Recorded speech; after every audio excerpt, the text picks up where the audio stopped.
मोहतरमुल मुकाम आली जनाब मोहतरम अब्दुल गफ़्फ़ार जनबा साहब and all dear group members of pure discussion group, अस्सलाम वालेकुम वरहमतुल्लाहि वबरकातुहू। मोहतरम अब्दुल गफ़्फ़ार जनबा साहब ने टोटली कुरान शरीफ की वो आयतें और ट्रांसलेशन दोबारा पढ़ा। हालांकि मैंने भी पढ़ने की कोशिश की थी, तो माशाल्लाह जो बात सच होती है, और ये तो बहुत ही कम पढ़े लिखे लोग भी समझ सकते हैं कि जब ट्रांसलेशन हर एक लैंग्वेज में अवेलेबल है कुरान शरीफ का, तो अपनी लैंग्वेज जो समझते हैं उसको पढ़ लें तो समझ में आ जाता है। बट जैसे कि मैंने फिल्मी गाने लगाए, ये राम तेरी गंगा मैली के नाम से फ़िल्म बनी थी, हालांकि बहुत टाइम हो गया। और इसमें जो कैरेक्टर बैठा हुआ है सोफे पे शराब पी रहा है गिलास, तो वो रज़ा मुराद के नाम से थे मरहूम, शायद अब इंतकाल फरमा गए, मुझे कन्फर्म नहीं है। तो इसलिए मैंने वो माहौल क्रिएट करने की कोशिश की कि एक औरत को अपने कब्ज़े में लेके कुछ भी कर लेना, और उसके बाद ढटाई के साथ ये कहना, मैं रज़ा मुराद जी की बात कर रहा हूँ, स्पेशली फिल्मी कैरेक्टर हैं हमारे यहाँ के राम तेरी गंगा मैली के, कि जी चार गवाह लाओ, ये लाओ वो लाओ। तो उसके बारे में तफसील से जनबा साहब ने बता दिया है। रही बात इसकी कि मुझ पर तरह तरह के इल्ज़ाम लगाते रहें लोग, लगाएं, वेलकम है, लगाते रहें, कोई मुझे कोई फ़र्क नहीं पड़ता। आजकल कुछ एक दो मेंबर्स ने भी आज हरकतें की हैं कि हमारे मैनेजमेंट टीम के इम्पोर्टेंट रुकन ताहिर फूल साहब एडमिनिस्ट्रेशन टीम का हमेशा से माशाल्लाह हिस्सा हैं और रहेंगे। उनकी फरमाइश पर हमने कल के एक रिमोट बंदे को ऐड किया, और उन्होंने फिर वही अपनी चीज़ दिखाई और वो लेफ़्ट हो गए। एक और साहब आए थे, वो तरह तरह के इल्ज़ाम लेफ़्ट हो गए। हालांकि चलिए, मैंने उनको चैलेंज कर दिया है पर्सनल पे जाके भी कि हिम्मत है तो 1 to 1 पे बात करें। बहरहाल, मैं अब मुद्दे की बात पे आता हूँ। इधर मोहतरम अब्दुल गफ़्फ़ार जनबा साहब अपने टीचिंग्स कह लीजिए या कुरान शरीफ की तफासिर ट्रांसलेशन पढ़ाई, मतलब उन्होंने बताई हम लोगों को, और साथ में तारिक चौहान साहब ने एक सबूत भी लगाया। और मैंने काफ़ी लोगों से सुना था, लेकिन आज मोहतरम अब्दुल गफ़्फ़ार जनबा साहब ने भी कंफर्म किया कि क्योंकि उन्हें हकम अदल या क्या उर्दू का वर्ड है माना जाता है अहमदीस में, मेरे पास तरह तरह के कमेंट्स आ रहे थे पर्सनल पे। मैंने कुछ देखे, कुछ अभी नहीं देखे, क्योंकि मैं पूरा फोकस करना चाहता था प्योर डिस्कशन ग्रुप में हो रही गुफ्तगू पर। तो उसमें तरह तरह के दो चार स्कैन्स पेश किए जा रहे हैं कि जी देवबंदी आलिम ने ये कहा। जहाँ तक मैं समझ पाऊँ, पूरे डिटेल्स से मैंने देखा ही नहीं, क्योंकि मैं इरिटेटेड हो जाता हूँ, साफ सी बात है कि जी फलाने कबीले के लीडर ने क्या कहा, फलाने फ़िरके के लीडर ने। अरे भाई, मैं बार बार उनसे एक ही वर्ड पूछता रहा, भाई सब चीज़ों को छोड़ो, मिर्ज़ा साहब ने क्या कहा, मिर्ज़ा साहब ने क्या कहा। अहमदीस जमात के हमारे दोस्त मिर्ज़ा साहब पे कोई सवाल करे तो सीधा हुजूर मोहम्मद सल्लल्लाहु अलैहि वसल्लम पे पहुंच जाते हैं। खिलाफत पे कोई सवाल करे तो 1400 साल पहले वाली खिलाफत पे पहुंच जाते हैं।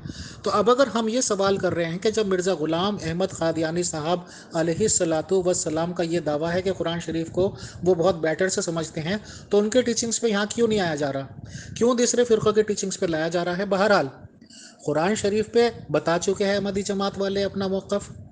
वो इस बात पे आते नहीं हैं कि मिर्ज़ा ग़ुलाम अहमद क़ादियानी साहब ने क्या कहा।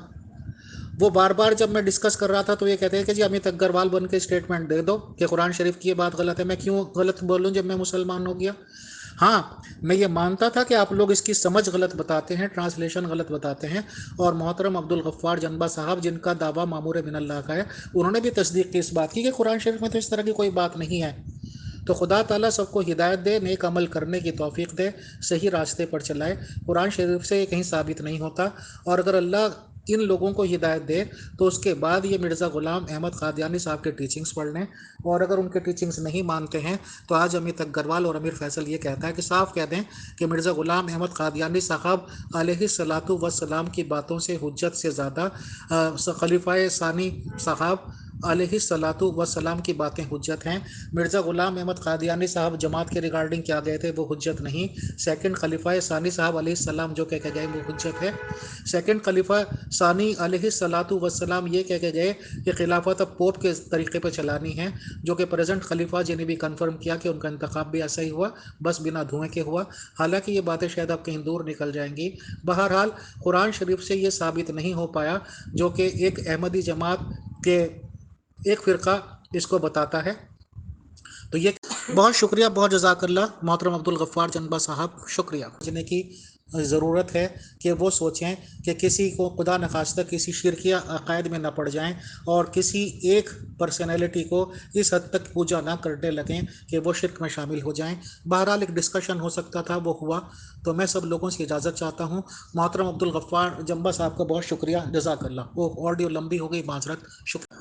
इन द एंड में ये ज़रूर कहना चाहूँगा कि अहमदीज़ निज़ाम जमात के मेंबर्स इनवाइटेड तो हैं इस टॉपिक पे बात करने के लिए। कुरान शरीफ को वो बात पहले भी उन्होंने समझाई और जो उनके पॉइंट्स हैं वो हमारी नज़र में हैं और हम उससे बिल्कुल सेटिस्फाइड नहीं हैं।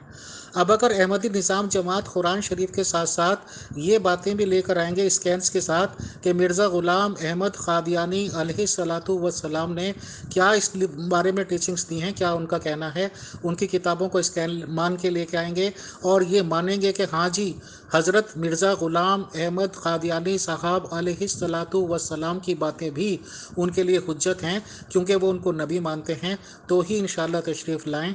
और ऐसे नहीं कि कुरान में ये है ये है ये है, जो औरतों के लिए है वो मर्दों के लिए भी है, क्योंकि अगर एक आदमी को 4 औरतें एक वक्त में रखने का वो है तो कुरान शरीफ ने ये कहीं नहीं कहा कि एक औरत 4 आदमी रख सकती है। तो मैं समझता हूँ कि मैं अपने पॉइंट्स को क्लियर कर चुका हूँ। शुक्रिया, जज़ाकल्लाह।